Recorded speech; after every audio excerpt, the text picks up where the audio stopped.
There is no doubt that human rights remains the center of our policy. Historic moments, historic meetings. Now what in the grand plan for Cuba relations? We know that we have profound differences. Relations, yes. Reforms, no. Cuba's delegation is clear about what they will not compromise. And Rick Scott denies politics at play as the state's former top cop lashes out. Good morning. Great to have you with us this morning for a quicker edition of This Week in South Florida. We have half an hour together today to make way for Local 10 courtside, the Miami Heat pregame. And we begin this morning with a reality check. The fascinating look at diplomacy in action between the U.S. and Cuba ended with a clear indication that some differences may be difficult to overcome, if not insurmountable. No doubt the week's events in Havana made history. And now the questions begin, starting with, now what? Our colleague Calvin Hughes is just back from Havana, where he led our team coverage of the historic talks, and he brings some insights from exclusive interviews with the players there. Pedro Roig is professor and researcher at the University of Miami's Institute for Cuban and Cuban American Studies, and he is former director of Radio Marti and TV Marti.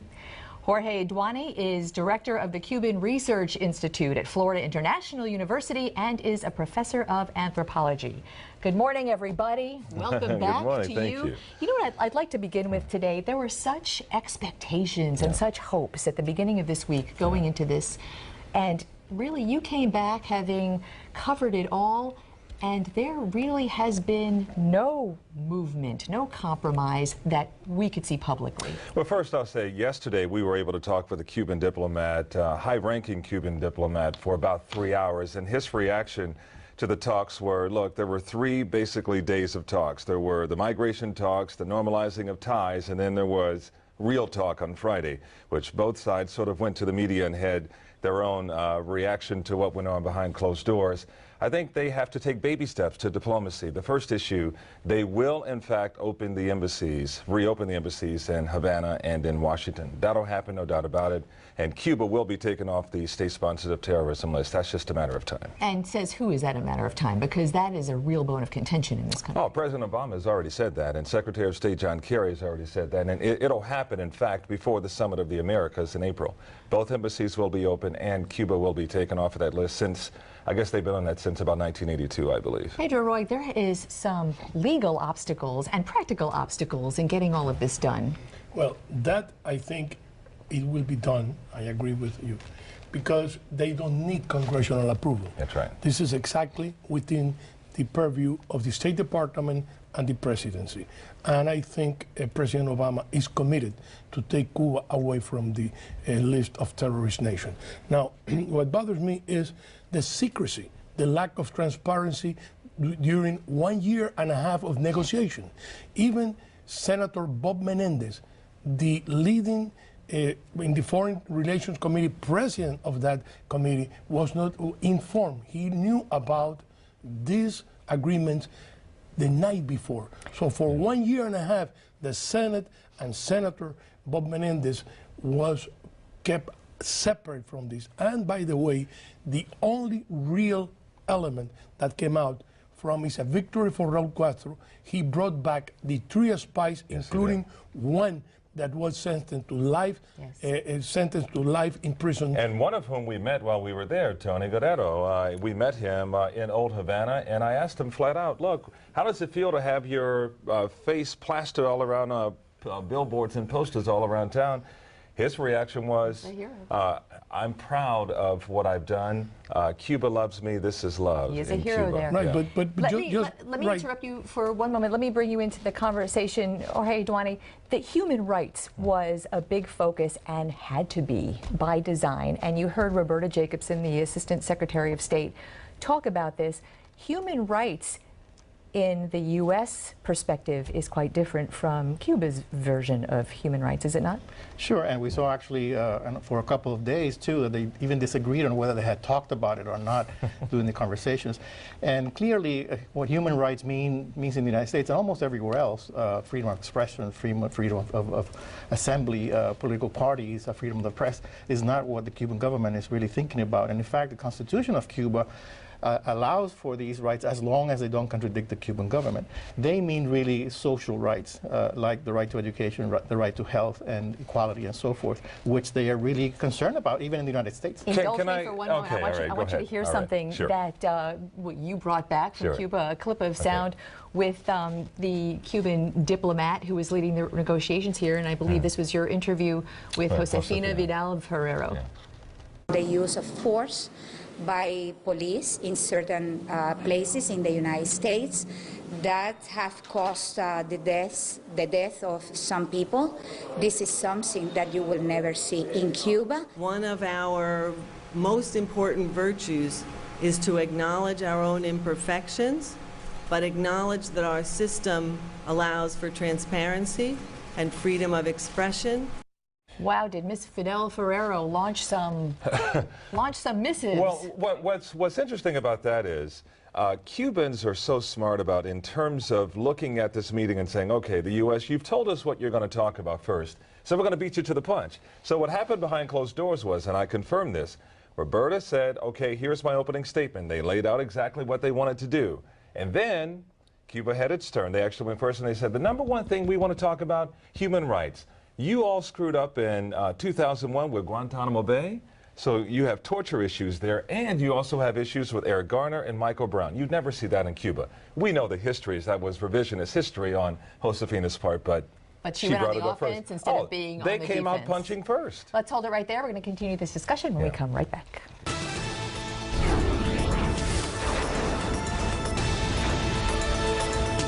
We're back talking about the events in Havana today. One of the most interesting visuals coming out of there, I think, is Roberta Jacobson's meeting with the group of dissidents, Yoani Sanchez, at breakfast.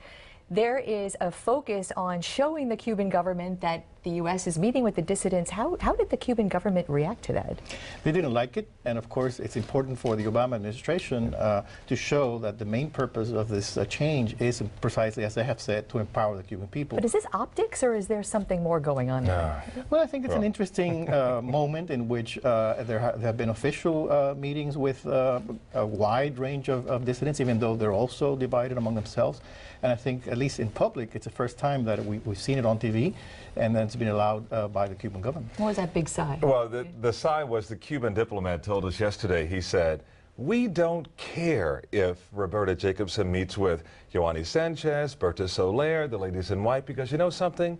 They say the same thing every time, and nothing changes. Actually, Berta Soler boycotted that breakfast. That she meeting. Was not happy. Exactly, because she says they were handpicked to, and the invitees did not have a diversity of opinions, is how she put it. But the Cuban government says, meet with whomever you want. They say the same thing every time. And change in Cuba, this is from Josefina, change in Cuba is non-negotiable.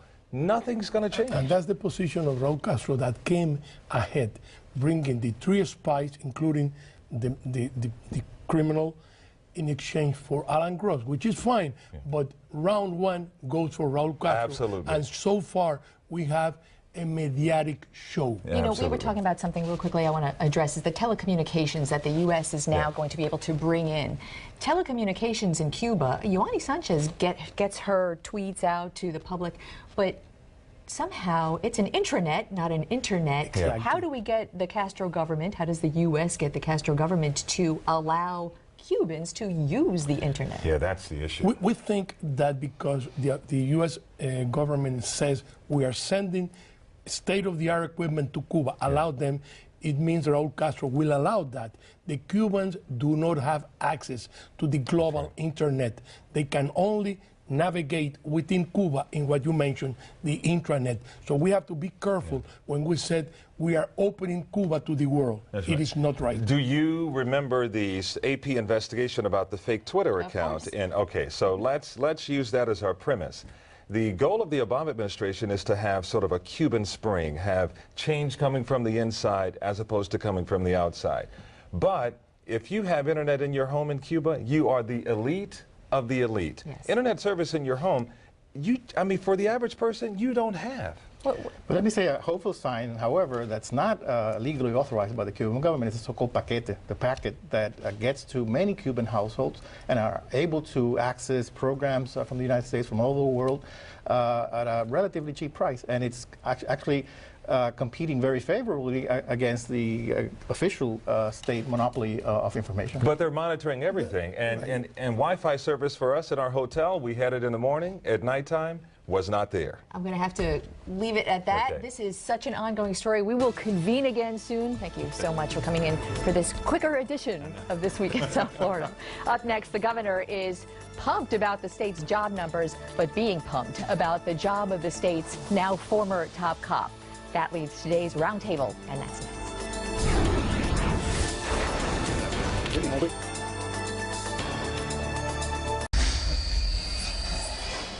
Governor Rick Scott traveled the state this week touting growing job numbers, etc., but faced questions about one job in particular, that of the now ousted head of the Florida Department of Law Enforcement.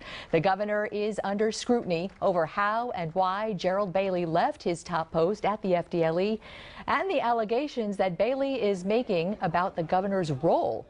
Mark Caputo is, at least for the next 2 weeks, the Herald's political reporter, about to start a new position as Florida reporter for Politico. Congrats to you. Veteran South Florida journalist Rosemary O'Hara is the editorial page editor at the Sun-Sentinel and a roundtable veteran both. Thank you for coming in on this very quick edition. Talk fast. The news this morning is that there is a man now, an engineer, a former sheriff in Indiana in the Land of Lakes, who has filed a formal complaint asking for the FDLE to step in, asking for the FBI to step in on the FDLE issues with the governor. What, Mark, you follow the governor. What is the question, central question in this? Well, a central question here is whether or not the emissaries of the governor or people in his orbit tried to interfere in a law enforcement investigation, have someone falsely named. That's the Orange County Clerk of Court. There's some inmates escaped from a prison during an election year, and allegedly the governor's then chief of staff tried to get the Florida Department of Law Enforcement to blame the court clerk for the problem, for the embarrassment, rather than the prison system itself, which would have embarrassed Scott. And that was just one issue with Gerald Bailey, the former FDLE head, because what he's claiming now is he has been asked by the governor's office to do all kinds of things which constitute political meddling into all kinds of things for the governor. Right. I mean, it is against the law to falsely name somebody in a criminal investigation, or to misuse your office, or to use state computers for re-election bids or for political campaigns. And those are all part of the allegations that the outgoing FDLE secretary has made. It's, you know, Governor Scott ran for re-election on a promise of transparency, and yet he's about to make all these changes and has begun with Gerald Bailey in top leadership positions, but he hasn't explained why. And so he said this guy resigned. Bailey comes back and says, I didn't resign. He's lying. And not only that, but his office asked me to do all of these things that are not kosher. Well, what's so interesting is that the cabinet members were asked to sign off on the resignation. And if Gerald Bailey did not resign but was fired in some way, that's a whole different level of issue involving the cabinet members. Right. Well, I should disclose I'm a little suspicious of Gerald Bailey. If the stuff was so bad and he's the head law enforcement agent, well, why didn't he complain about it? So we do have to look at that. That's a good question. The big problem that Rick Scott has is that his fellow cabinet members, the Attorney General, the CFO, the Ag Commissioner, they're all statewide elected Republicans, and they all feel that the governor's office misled them, lied, misused their name. And so the governor is losing his credibility, and he's losing friends, and these are Republicans that he's losing. And that's a big problem for him. And there's a reason that this position reports to the cabinet. This is the state police agency, and we don't want one person using it for political purposes. So there are 4 people who supervise it, but they were misled, they said. When we come back, I want to talk about what has been percolating this weekend. Marco Rubio had a little powwow, Jeb Bush, all kinds of 2016 indications. We'll talk about that when we come right back.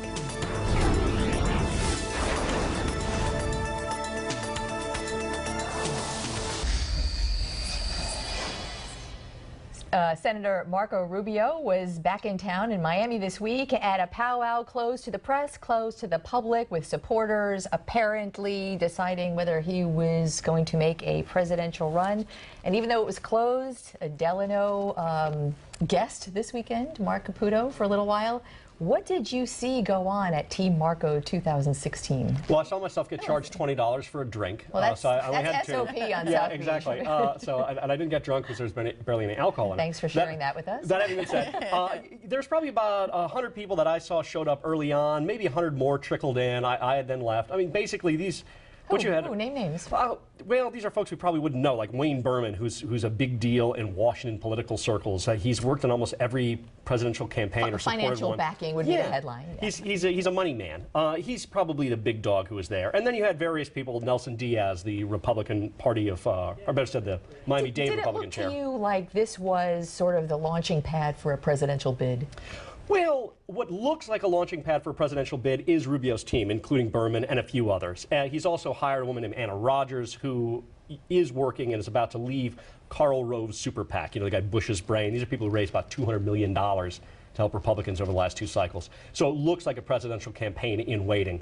What we saw there was what you see at kind of any fundraiser, a bunch of people standing around wearing blazers, wearing lanyards, eating bad food, and getting tapped for about $5,000 a pop. Well, food is food at these events, and they're usually not that good. Well, what's so fascinating now is, of course, Jeb Bush's obvious moves toward a presidential run. And so now you'll have Jeb Bush and Marco Rubio, both big GOP names in the state of Florida. What do you project? Well, my projection on New Year's was that Marco would not run. That's right, I remember that. We have that on tape. Yes, and it's still hard for me to believe that he's going to run, although it looks like he's laying the groundwork.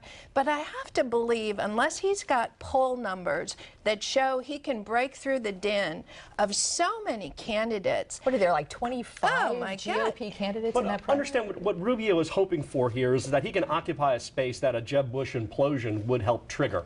And a lot of people who support Rubio think, look, Jeb Bush does not understand that his support for the Common Core educational standards and just having the Bush name might be more toxic in a Republican primary than he realizes. But Jeb is also has baggage, good baggage for some, on immigration, and Marco, and it's shared by Marco. Very different, sure. Right. But for Rubio though, the idea is like there's really no downside to running, at least for a period of time. The Republican primary is one where you fail upward. If you lose, you can always come back and run again, except for George W. Bush and Barry Goldwater from the 60s. Everyone who's become a presidential nominee for the Republican Party has run and lost in a Republican primary ahead of time. Rubio's certainly looking at that. Maybe he runs for re-election as Senate or not. And then in 2 years after that, good chance, assuming he doesn't run for president or become vice presidential candidate, he'll probably run for governor. But, Rosemary has a point. Those poll numbers, just from the get-go, I mean, Jeb Bush right now, and it's a long time away, but that's a tough thing to overcome, no? Not necessarily. I mean, what we're looking at is really a hothouse here where fortunes rise and fall quickly. Remember in 2012, the Republican Party kept elevating one candidate and then throwing him away, and elevating another one and throwing him away, and Rubio's kind of hoping for that. This will be interesting for you in your new work for Politico. Yeah. It sure will. It's interesting now. Yeah. I want to thank you both for joining us. I know it's been quick this morning, huh? I've talked quickly. Good. Thanks again. You bet. All right, and thank you for joining us. Our time may be up here, but we don't have to stop the conversation because I'll be online for a while, and I'd love to hear from you about any topic you like via email, Facebook, Twitter. Here are all the addresses you can use. We are very easy to find. Enjoy the Heat game if you're staying with us. Have a beautiful Sunday. Bye.